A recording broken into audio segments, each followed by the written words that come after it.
Mrs. Trent? There might have been other red candles. There aren't. I remember after taking them down for Christmas that we have to buy some more ones for next year. Is that the only evidence you have to offer the police? This candle?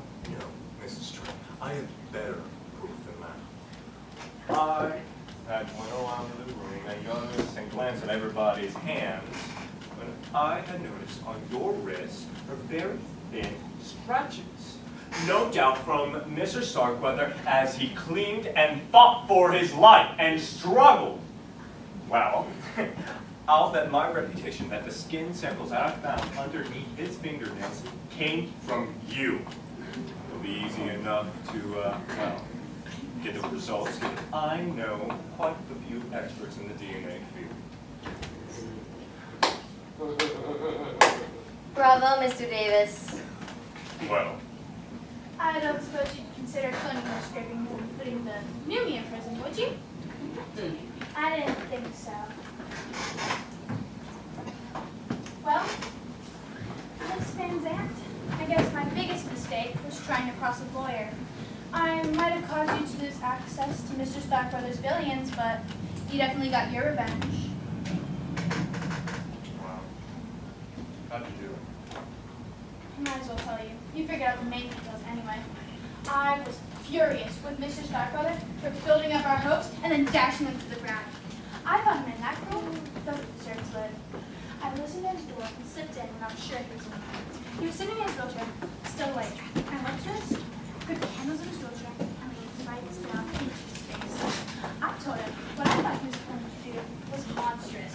I told him he didn't deserve to live. I told him I was going to kill him. Then I reached for his throat. He was terrified.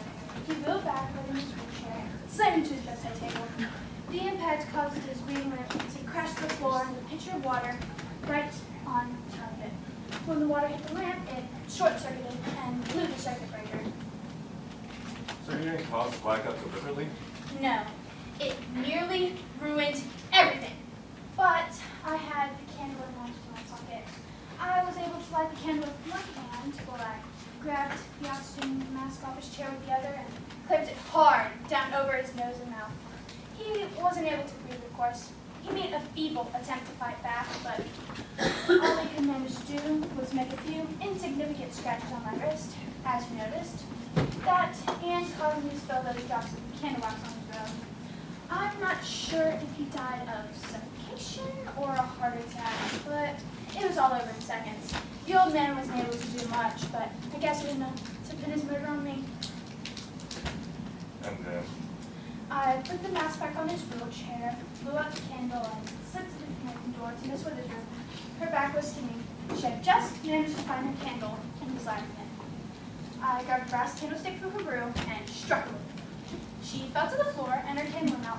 I suppose this is when you were busy turning my apparent natural death into an apparent murder, Miss Van Zandt.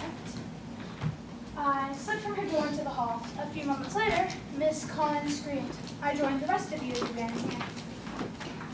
So you must have been surprised when you found the cuff around his neck.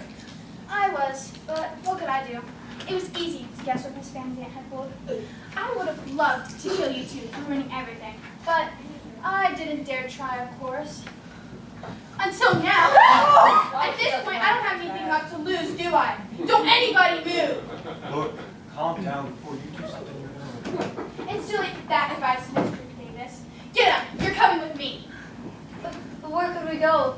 The bridge is washed out. I know where the fallen tree is that Simon mentioned. Simon, throw your car keys onto the table.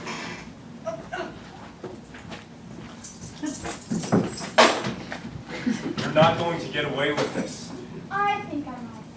The phones are still out, and all your cars are parked on this side of the street. It would take you hours to walk to town and notify the police. I'll be long gone by then. But what about me? I would have committed the perfect murder if you hadn't interfered. What do you think I'm going to do with you? Nothing. If I can help it.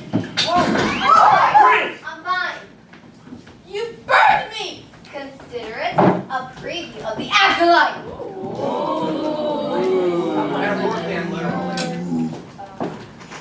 Good thing I hold these on me all the time. Let's see them. Mike, I'm going to pay you a big bonus. No problem. Just doing my job. Got anything else to say? I wonder if they have awards for the cleanest cell.